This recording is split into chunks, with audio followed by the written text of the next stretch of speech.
देखिए दोस्तों, आज जो हम बात करने वाले हैं दिल्ली पुलिस एमटीएस भर्ती 2025 की बात करने वाले हैं। अब से पहले ये वैकेंसी 2017 में देखने को मिली थी, 2017। अब ये वैकेंसी 8 साल बाद 2025 में देखने को मिल रही हैं। कितनी वैकेंसी रहने वाली हैं इस बार 2025 में? 1020। अब आप यहाँ पर ये बोलेंगे इतनी कम वैकेंसी, कंपटीशन बहुत ज़्यादा रहेगा, हमारे यहाँ पर कैसे सिलेक्शन होगा? देखिए, आपको जो मेहनत करनी है सिर्फ एक सीट के लिए करनी है।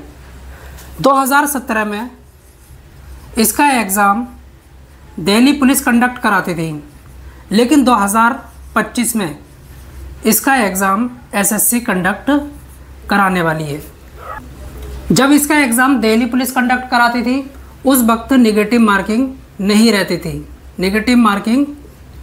थी, लेकिन अब जो है इसकी नेगेटिव मार्किंग रहने वाली है, क्योंकि इसका एग्ज़ाम एसएससी कंडक्ट कराने वाली है। जैसा कि आपको पता है एसएससी के जितने भी एग्ज़ाम रहते हैं उसमें नेगेटिव मार्किंग रहती है। अच्छा, यहाँ पर कौन कौन से पद देखने को मिलेंगे? कुक, सफाई कर्मचारी, मोची, धोबी, टेलर, माली, बार्बर, कारपेंटर। अब यहाँ पर एक बात ध्यान से सुन लेना, आपके पास सर्टिफिकेट होना चाहिए, सर्टिफिकेट, और साथ ही साथ आपको यहाँ पर नॉलेज होना ज़रूरी है। जिस ट्रेड को आप चूज़ कर रहे हैं, जिसके लिए आप सेलेक्ट कर रहे हैं, जिसके लिए आप फॉर्म भर रहे हैं, उसमें जो आपको नॉलेज होनी चाहिए। जैसा कि आपने कुक के लिए अप्लाई कर दिया तो इसका सर्टिफिकेट होना चाहिए, आपको नॉलेज होनी चाहिए, आपको जो है खाना बनाना आना चाहिए, तभी आप यहाँ पर अप्लाई करें। सफाई कर्मचारी के लिए अप्लाई कर रहे हैं तो आपको सफाई आनी चाहिए, किस तरीके से सफाई होती है। मोची के लिए अप्लाई कर रहे हैं, इसका सर्टिफिकेट होना चाहिए और आपको इसकी नॉलेज होनी चाहिए, किस तरीके से जूता सिलते हैं और चप्पल सिलते हैं। धोबी के लिए अप्लाई कर रहे हैं तो इसका सर्टिफिकेट होना चाहिए इस ट्रेड का, और साथ ही साथ आपको जो है नॉलेज होनी चाहिए। चलिए आगे बात करते हैं, यहाँ पर क्या एज मांगी जा रही है, आपकी आयु कितनी रहनी चाहिए। अगर आप जनरल से आते हैं मिनिमम 18 और मैक्सिमम 27 साल मांगी जा रही है।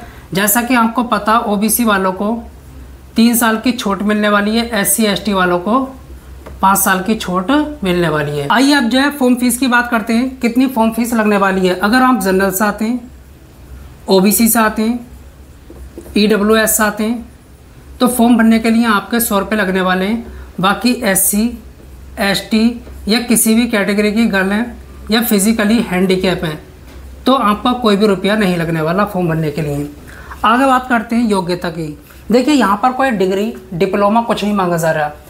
अगर आप सिंपल 10th पास हैं, आर्ट से या फिर साइंस से, आप यहाँ पर आवेदन कर सकते हैं, आपको बिल्कुल भी मना नहीं है। अब जो है सैलरी की बात करते हैं, कितनी सैलरी आपको मिलने वाली है। देखिए, यहाँ पर मिनिमम सैलरी 18,000 और मैक्सिमम आपकी 56,000 सैलरी जाएगी। जैसे ही आपकी ज्वाइनिंग होगी आपको जो सैलरी मिलेगी करीब 30,000 मिलने वाली है, 30,000 प्लस, काफ़ी अच्छी सैलरी है। सिलेक्शन प्रोसेस की बात कर लेते हैं। सबसे पहला आपका रिटन टेस्ट होगा, उसके बाद में ट्रेड टेस्ट होगा। ट्रेड टेस्ट का मतलब है जैसा आपने कुक के लिए अप्लाई कर दिया तो आपसे जो है खाना बनवाएंगे, देखेंगे नॉलेज है कि नहीं है, और आपका सर्टिफिकेट देखेंगे। आगे बात करते हैं, मेडिकल टेस्ट होगा और आपका यहाँ पर फिजिकल नहीं होने वाला, ये खास बात है। आगे बात करते हैं रिटन का सिलेबस क्या रहने वाला है। रीजनिंग से 25 क्वेश्चन पूछाएंगे 25 मार्क्स के, मैथ से 25 क्वेश्चन पूछाएंगे 25 मार्क्स के, GK GS से 50 क्वेश्चन पूछाएंगे 50 मार्क्स के, 100 क्वेश्चन होंगे 100 मार्क्स के, 90 मिनट आपको करने के लिए मिलेंगे और नेगेटिव मार्किंग यहाँ पर रहने वाली है। याद रखना, जब दिल्ली पुलिस कंडक्ट कराती थी तो उस वक्त जो है नेगेटिव मार्किंग नहीं होती थी, लेकिन अब जो है इसका एग्ज़ाम SSC कंडक्ट कराएगी तो नेगेटिव मार्किंग रहने वाली है। इसको जो है आपको याद रखना है। अप्लाई डेट की बात करते हैं, लेकिन इससे पहले जो है नोटिस की बात करते हैं। देखिए, इसका जो नोटिस था आपका 11 फरवरी 2025 को रिलीज़ हो गया था। दिल्ली पुलिस ने SSC से साफ कहा था आप जो है नोटिस जारी कर दें, इसकी वैकेंसी निकाल दें। हमने आपको वैकेंसी दे दी है, कितनी? 1020। ये वैकेंसी बढ़ सकती हैं। इसका जो अप्लाई डेट रहने वाला है मई रहने वाला है, मई में आप जो है इसका फॉर्म भरेंगे। तो ये मैंने आपको A to Z डिटेल दे दी। आप यहाँ पर मेहनत करें और दिल्ली पुलिस में जो है अपना सिलेक्शन लें।